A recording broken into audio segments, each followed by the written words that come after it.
Night pyramid ஆன்மீக மன்றங்கள் இயக்கம் சார்பாகவும் குளோபல் புத்தாஸ் தியான பாடசாலை சார்பாகவும் இந்த நிகழ்ச்சிக்கு உங்கள் அனைவரையும் வரவேற்கிறேன் மாஸ்டர்ஸ்.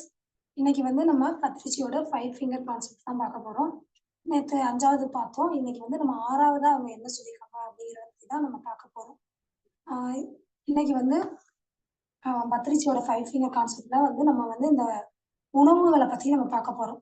உணவுகள் அவர் 5 விதமா சொல்லியிருக்காங்க. அதாவது இந்த சுண்டு விரல் நமக்கு தமோ உணவு, அப்புறம் நமக்கு இந்த மோதிர விரல் ரஜோ உணவு, ஆள்காட்டி நடுவிரல் சாத்வீக உணவு, இந்த ஆள்காட்டி விரல் சுத்த சாத்வீக உணவு, பெருவிரல் நிர்குண உணவு அப்படின்னு இந்த 5 விரலை வச்சு 5 ஃபிங்கர் கான்செப்ட் சொல்லியிருக்காங்க. அது என்னங்கிறத நம்ம இப்ப டீட்டெயிலா பார்க்கலாம். அதாவது தமோ உணவு அப்படின்னு சொல்லி சொன்னோம்னா, அசைவ உணவு சாப்பிட்றவங்களா இருந்தாலும் சரி, அதை சமைக்கிறவங்களா இருந்தாலும் சரி, அவங்க கையால நம்ம சாப்பாடு சாப்பிடும்போது அந்த தமோ குணம் அப்படிங்கிறது மேலோங்கி இருக்கும். தமோ குணம்ங்கிறது என்னன்னா, எப்பயுமே மந்தத்தன்மையிலையும் ஒரு மற்றவங்களை பழி வாங்குறது, ஒரு கொடூரமான அந்த கொலை செய்யற அவங்க குணம் அளவுக்கு நம்ம குணம் மாறி இருக்கும். அதுதான் தமோ குணம்.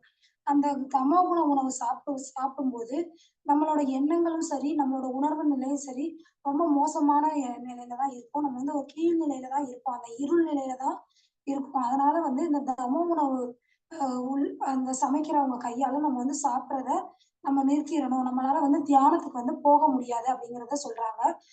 இந்த குணம் நமக்கு எப்பயுமே நம்ம உணர்வு நிலையில கீழ்த்தரமான நிலையில தான் நம்ம வச்சிருப்போம். கொஞ்சம் கூட முன்னேற்றங்கிறது நமக்குள்ள வரவே வராது. நம்ம கிட்ட அமைதி இல்லாத தன்மையை தான் இது குறிக்கும். அதனால தமோ உணவு நமக்கு ஏற்ற உணவு கிடையாது. இது நம்மளை தியான பாதைக்குமே கூட்டு செல்லாது.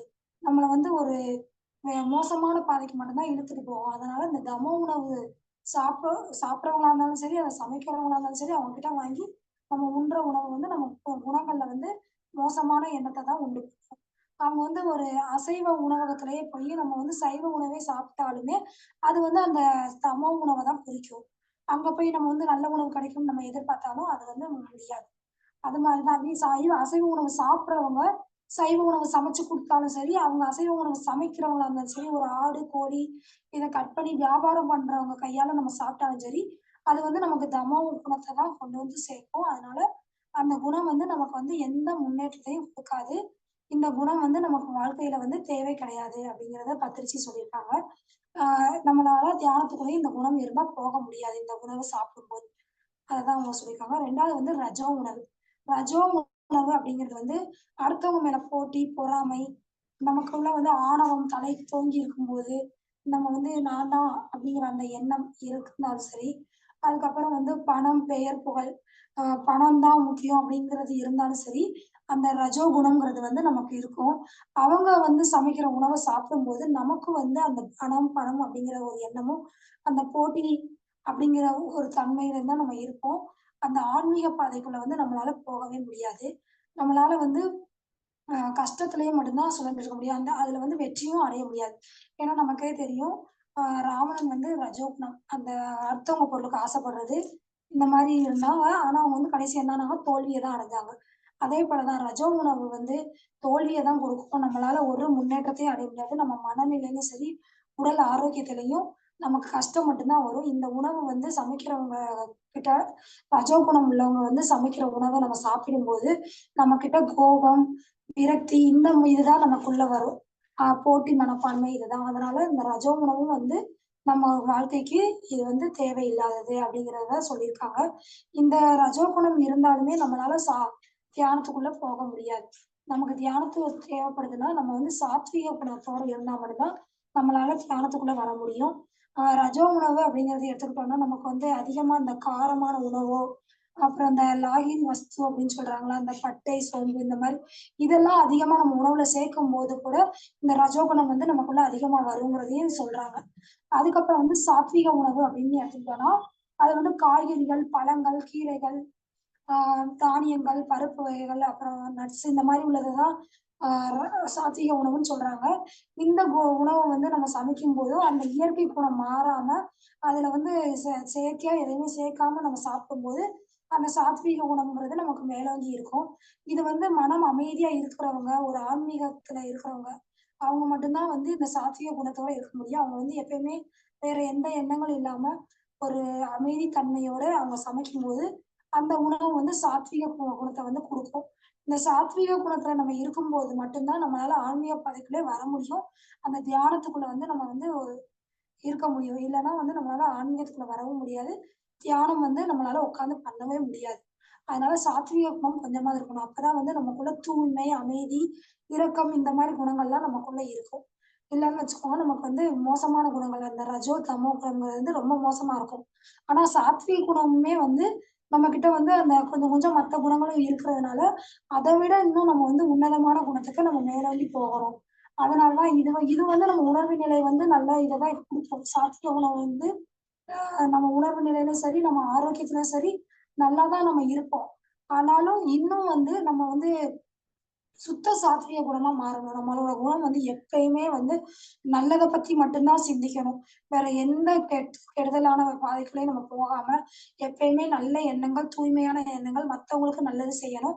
நம்ம ஆன்மீக பாதையில ரொம்ப மேலோங்கி நிக்கணும். இந்த மாரி இருக்கும்போது தான் சுத்த சாத்விக குணம். அது வந்து நம்ம வந்து சமைக்காத உணவு சாப்பிடும்போது அந்த சுத்த ஒரு சாத்விக குணம். அந்த இயற்கையான உணவ நம்ம அப்படியே பழங்கள், காய்கறிகள் இயற்கையா அந்த அத அப்படியே சாப்பிடும்போது, அது வந்து நமக்கு சுத்த சாத்விக உணவு அப்படின்னு சொல்லி சொல்லப்படுது. இந்த உணவு வந்து சமைக்கிறவங்களும் வந்து ஆன்மீகத்துல ரொம்ப மேலோங்கி இருப்பாங்க. அவங்க எப்பயுமே அந்த ஆன்மீக பாதையில மட்டும் தான் இருப்பாங்க.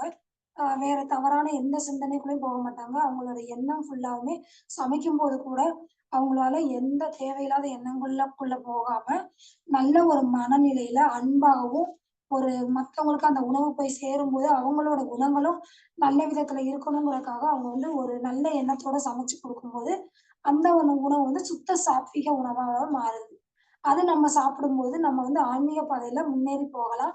நம்மளோட குணங்கள்லயும் நல்ல ஒரு மாற்றத்த வந்து குடுக்கும். அந்த சுத்த சாத்விக உணவானது அப்படின்னு சொல்லி சொல்றாங்க. அதுக்கப்புறம் எப்படின்னா நிர்குண உணவு. நிர்குண உணவு அப்படின்னு சொன்னா, அது வந்து இயற்கைக்கே அப்பாற்பட்டது. நமக்கு தெரியும் ஏற்கனவே சித்தர்கள், யோகிகள்லாம் பார்த்தோம்னா, சாப்பாடு கூட எடுக்காம, அவங்க வந்து வெறும் தியானம் மூலியமா, அந்த சுவாசத்த மட்டுமே உள்வாங்கிக்கிட்டு உயிர் வாழ்வாங்க. அது வந்து நம்ம நிர்குண உணவுன்னே நம்ம சொல்லலாம். அந்த மாரி இருக்கிறது. ஆனா பத்ரிஜி என்ன சொல்லியிருக்காங்க அப்படின்னா, நிர்குண உணவுக்கு வந்து எதையுமே வந்து நம்ம சொல்ல முடியாது. அப்படிங்கிறத தான் சொல்றாங்க. ஆனா நம்ம வந்து எடுத்துக்கிறோம்னா, இந்த மாரி எடுத்துக்கலாம். இந்த எந்த உயிருக்கும் தீங்கு செய்யாம, ஒரு இயற்கையான தாவரங்களா இருந்தாலும் சரி, வேற எந்த உயிருக்கும் தண்ணி கூட குடிக்காம வாழ்றாங்க. அந்த சுவாச காற்ற மட்டும் உறிஞ்சி நம்ம வாழும்போது, அந்த நிர்குண உணவுங்கிறத நமக்கு அடைய முடியும். அதுதான் வந்து இருக்கிறதுலே உன்னதமான குணம். அவங்க வந்து எப்பயுமே ஆன்மீக பாதையில தியான நிலையில மட்டும் தான் இருப்பாங்க. அவங்க உணவு சமைச்சாலும் சரி, அவங்க எந்த வேலை செஞ்சாலும் சரி, அவங்களுக்கு எப்பயுமே அந்த தியான நிலையில சுவாசத்தோட இணைந்து மட்டும் தான் இருப்பாங்க. அப்படிங்கிறது தான் பத்ரிஜி சொல்றாங்க. அதாவது இந்த உணவ வந்து சமைக்க வந்து எந்த வரையறையும் இல்ல அப்படின்னு சொல்லி விடுபட்டு இருப்பாங்க அப்படிங்கிறாங்க. நம்ம வந்து எந்த ஒரு வரையறை ஒரு மத்தவங்கள பத்தி எந்த சிந்தனையும் இல்லாம எல்லாமே ஒண்ணு. அந்த ஒன்னஸ் அப்படிங்கிற இதுல தான் இருக்கிறவங்க தான் இந்த நிர்குண நிலையில இருக்கிறவங்க. அவங்க சமைக்கிற உணவ சாப்பிடும்போது நம்ம எப்பயுமே ஆன்மீக வளர்ச்சியில முன்னேறிக்கிட்டே போகலாம். நம்ம அந்த தியான பாதையில வந்து நிலைச்சு நிக்க இருக்கலாம். நம்மளோட குணங்களுமே வந்து ஒரு நல்ல தன்மையோட இருக்கும் அப்படிங்கிறத தான் பத்திரிச்சி வந்து அழகா இதுல சொல்லியிருக்காங்க. இதுக்கு ஒரு சின்ன கதை வந்து அதாவது இந்த 3 குணங்கள் தமோ, ரஜோ, சாத்விக குணம் உள்ளவங்க வந்து எப்படி இருப்பாங்க அப்படிங்கிறதுக்கு ஒரு சின்ன கதை சொல்றேன். ஆ அதாவது ஒரு காட்டுப்பாதையில ஒரு 3 பேர் போய்க்கிட்டுருக்காங்க. இவங்க 3 பேருமே வந்து அந்த தமோ குணம், ரஜோ குணம், சாத்விக குணம் இந்த குணத்துல இருக்கிறவங்க தான்.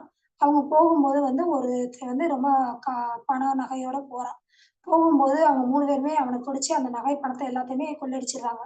அடிச்சுட்டு அந்த தமோ குணம் உள்ளவன் சொல்றான், "இவன நம்ம கொன்றலாம்" அப்படின்னு சொல்லி சொல்றான். அப்ப வந்து அவனுக்கு என்னன்னா, பொருளையே அபகரிச்சு தான் அவன கொன்றணும் அப்படிங்கிற எண்ணம் இருக்குது.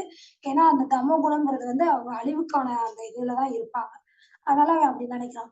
ஆனா அந்த ரஜோகுணம் உள்ளவன் என்ன சொல்றான், "வேண்டாம் இவன்கிட்ட தான் நம்ம காசு, பணம் எல்லாத்தையுமே நம்ம அபகரிச்சுட்டுருக்கோம். அவன இங்கேயே கட்டி போட்டு போயிரலாம்" அப்படின்னு சொல்லி சொல்றான். இந்த ரஜோகுணம்ங்கிறது என்னது, அவங்க வந்து பொருளாசை பிடிச்சவங்க. அடுத்தவங்க பொருளுக்கு ஆசைப்படுறவங்க. எப்பயுமே பணம், பெயர், புகழ் இந்த மாரி ஆணவத்துல தான் இருக்கிறவங்க. அவங்களோட குணம் எப்பயுமே அடுத்தவங்க பொருள அபகரிக்கிறதுல தான் இருக்கும். அதனால அவனோட எண்ணம் வந்து அந்த மாரி தோணுது. அதுக்கடுத்து சாத்விக குணம் உள்ளவன் என்ன செய்றான்னா, அவனும் ஆனா அந்த பொருள அபகரிக்க கூட இருக்க தான் செஞ்சான். ஏன்னா, அவன் கூட வந்து சுத்தமா மாறல. அதாவது சுத்த சாத்வீகத்துக்கு வந்தா மட்டும் தான் நம்மளால வந்து ஒரு நல்ல நிலையை அடைய முடியும். ஆனா சாத்வீக குணம்ங்கிறது ஓரளவுக்கு அந்த 2 குணமுமே நமக்குள்ள இருக்கும். நல்ல குணமும் இருக்கும். அதனாலதான் அவங்க என்ன பண்றாங்க அப்படின்னா, அவன் கெட்டி போட்டத அவுத்து விட்டுட்டு, "நீ இந்த பாதையில போ. போனேன்னா நீ தப்பிச்சுக்கிடுவ" அப்படின்னு சொல்லி அவன் சொல்லிட்டு போறான். ஏன்னா அவனுக்குள்ள கொஞ்சம் நல்ல குணம் இருக்க போய் அவன காப்பாத்தவும் செய்றான். ஆனா அவனுக்குள்ள கெட்ட குணமும் கொஞ்சம் இருக்குது. அதனாலதான் அவன் வந்து அந்த பணத்த பறிக்கிறதுக்கு கூட ஹெல்ப்பா இருக்கிறான். அவங்கள வந்து தடுக்கல. அதனால இந்த 3 குணமுமே வந்து மத்தவங்களுக்கு வந்து அ அதாவது நல்ல விதத்துல நம்மளால போக முடியாது. இத தாண்டி நம்ம வந்து சுத்த சாத்தி மாறும்போது மட்டும் தான் நம்மளால வாழ்க்கையில முன்னேறவும் முடியும். நம்ம ஆன்மீக பாதையில முன்னேற்றம் மத்தவங்களுக்கு நம்மளால ஒரு நல்ல விஷயத்த மட்டும் தான் குடுக்க முடியும். நம்ம அந்த சுத்த சாத்வீகத்துல இருக்கும்போது சமைக்கிற உணவ சாப்பிடும்போது, நம்ம வந்து ஒரு நல்ல நிலைய அடைஞ்சு ஆன்மீக பாதையில முன்னேற்றத்துக்கு போக முடியும். நல்ல ஒரு இத அடைய முடியும் அப்படிங்கிறத சொல்றாங்க. அதுக்கப்புறம் இது வந்து ஒரு திருமூலர் வந்து ஒரு பாடல் சொன்னத நான் சொல்றேன். "உள்ளம் வந்து பெரும் கோவில், ஊன் உடம்பே ஆலயம், வள்ளல் பிரானுக்கு வாய் கோபுர வாசல், தெள்ளத் தெளிந்தார்க்கு ஜீவன் சிவலிங்கம், கள்ளப் புலனைந்தும் காலா மணிவிளக்கே" அப்படின்னு சொல்லி இந்த பாடல் மூலமா என்ன சொல்றாங்கன்னா, நம்ம உள்ளம் தான் வந்து பெரிய கோயில். அங்க வந்து நம்ம உடல் தான் ஆலயம். அப்ப நம்ம உடல் ஆலயத்துக்குள்ள நம்ம வந்து எப்பயுமே வந்து அசைவ உணவையோ, கெட்ட எண்ணத்தையோ கொண்டு போக மாட்டோம். நம்ம கோயிலுக்குள்ள எப்படி போவோம்? எப்பயுமே நல்ல எண்ணங்களோட, தூய்மையான மன அமைதியோட தான் நம்ம கோயிலுக்குள்ள போவோம். அப்ப நம்ம உள்ளம் வந்து தூய்மையா வச்சுக்கிடணும். அப்ப வந்து நம்மளோட எண்ணம் எப்படி இருக்கணும்னா, நல்ல எண்ணங்களோட இருக்கணும். அந்த சுத்த சாத்வீக இதுல இருக்கணும் அப்படிங்கிறத சொல்றாங்க. அப்புறம் வள்ளல் பிரானுக்கு வாய் கோபுர வாசல். வள்ளல் பிரான்னா நம்ம வந்து இந்த தியான பாதையில இருக்கிறோம். நமக்கு வந்து எப்பயுமே வாய் வந்து கோபுர வாசல். கோபுர வாசல்னா நம்ம அந்த வாசலுக்குள்ள எப்பயுமே கெட்ட விஷயத்த போக மாட்டோம். கோயில்ல வந்து கோபுர வாசல்ல எப்பயுமே நல்லத மட்டும் தான் கொண்டு போவாங்க. எப்படி பழங்கள், பூக்கள், அந்த ஒரு மன அமைதி குடுக்குற அந்த பத்தி, சூடம் இந்த மாரி தான் கொண்டு போறோமோ, அந்த மாரி தான் நம்ம வாய்க்குள்ள குடுக்குற அந்த உணவும் சரி, நமக்கு நல்லத குடுக்குற மாரி நம்ம கொண்டு போகணும் அப்படிங்கிறத சொல்றாங்க. தெள்ளத் தெளிந்தார்க்கு ஜீவன் சிவலிங்கம். தெள்ளத் தெளிந்தார் அப்படின்னா, அறிவுள்ளவருக்கு, நல்ல ஒரு தெளிவான அறிவு உள்ளவருக்கு, ஜீவன்னா நம்மளோட அந்த ஆன்மா, நம்ம உயிர் வந்து சிவலிங்கம். சிவன் அப்படின்னு சொல்லி சொல்லியிருக்காங்க. அப்ப கள்ளப்புலன் ஐந்தும் காலா மணி விளக்கே. நம்மளோட 5 புலன்கள். நமக்கு தெரியும்ல 5 புலன். கண், காது, மூக்கு, அது அ வாய், நம்ம தொடு உணர்வு. இந்த இது மூலியமா நமக்கு கிடைக்கிற அந்த 5 புலன் உணர்வுகளுமே வந்து அந்த மணி விளக்கு அப்படிங்கிறத சொல்றாங்க. அப்ப இத வந்து எல்லாருமே வந்து நம்ம உடல் வந்து தேகமே தேவாலயம் அப்படின்னு சொல்லியிருக்காங்களா? அப்ப எல்லாருமே வந்து நல்ல ஒரு இத தான் நம்ம உள்ள கொண்டு போகணும் அப்படிங்கிறது தான் சொல்லியிருக்காங்க. இப்ப நம்ம உணவும் வந்து நல்ல உணவுகள நம்ம உடலுக்குள்ள கொண்டு போகும்போது, நம்ம மனமும் வந்து அமைதியான எண்ணத்தோட கோயில்ல எப்படி சாமி இருக்குதோ, அதே போல நம்மளோட ஆன்மாவும் அமைதி அடைந்து நிம்மதியான ஒரு மன எண்ணத்தோட இருக்கும்போது தான் நம்ம இந்த ஆன்மீக பாதையில முன்னேற முடியும். நம்ம வீட்டுக்குள்ளேயே ஒரு அமைதி தன்மை நிலவும். நம்ம இந்த ஆன்மீகத்துல முன்னேறணும்னா, நம்ம சுத்த சாத்வீக உணவ சாப்பிட்டு, நம்ம ஒரு நல்ல நிலையில இருந்தா மட்டும் தான் நம்ம குடும்பத்துல இருக்க மத்தவங்களுமே அந்த பாதைக்கு வர முடியும். அவங்களும் ஒரு நல்ல எண்ணம் நம்ம சமைச்சு குடுக்குற உணவ சாப்பிடும்போது, அவங்களோட எண்ணங்கள்லயும் மாற்றம் உண்டாகும். அவங்க குணங்கள் தப்பா இருந்தாலும் அவங்க மாறி ஒரு நல்ல பாதைக்கு வர முடியும். அப்படின்னு சொல்றாங்க மாஸ்டர்ஸ். அப்புறம் பத்திரிச்சி வந்து என்ன சொல்லியிருக்காங்க அப்படின்னா, கடைசியா ஒண்ணு, நம்ம வந்து கண்ணாடியில பார்க்குற இந்த பௌதிக உடல் கிடையாது. அதையும் தாண்டி நம்ம உடலுக்குள்ள ஒரு ஞானம், நமக்குள்ள ஒரு சக்தி, உணர்வு நிலை அப்படிங்கிறத அவர் சொல்லியிருக்காங்க. அதனால நம்ம எப்பயுமே வந்து அந்த இதுக்கு தான் முக்கியத்துவம் குடுக்கணும். நம்ம உடல்ங்கிறது வந்து சும்மா ஒரு அ பௌதிக உடல் வந்து நமக்கு வந்து அவ்வளோ இது கிடையாது. ஆனா நம்ம அந்த உடல் இருந்தா மட்டும் தான் நம்மளால அ முன்னேறி போக முடியும் ஆன்மீக பாதையில. அதனால அத வந்து நல்ல உணவா குடுத்து நம்ம உடல வந்து நல்லபடியா வச்சுக்கணும். கெட்ட அந்த தேவையில்லாத எண்ணங்கள் கொடுக்குற உணவையும் சரி, தேவையில்லாத ஒரு நெகட்டிவ் தாட் அந்த இதெல்லாம் குடுக்கக்கூடாது. நல்ல ஒரு ஆரோக்கியமான மன அமைதிய குடுக்குற உணவுகள சாப்பிட்டு நம்ம எண்ணங்களையும் சரி, நம்ம உடலையும் ஆரோக்கியமா பார்த்துக்கிட்டோம்னா, நம்ம வாழ்க்கையிலயும் சரி, ஆன்மீக பாதையில நம்மளால முன்னேறி போக முடியும் மாஸ்டர்ஸ். நான் இதோட முடிச்சுக்கிறேன். Thank you masters. உங்களுக்கு ஏதாவது டவுட் இருந்தா நீங்க கேட்கலாம்.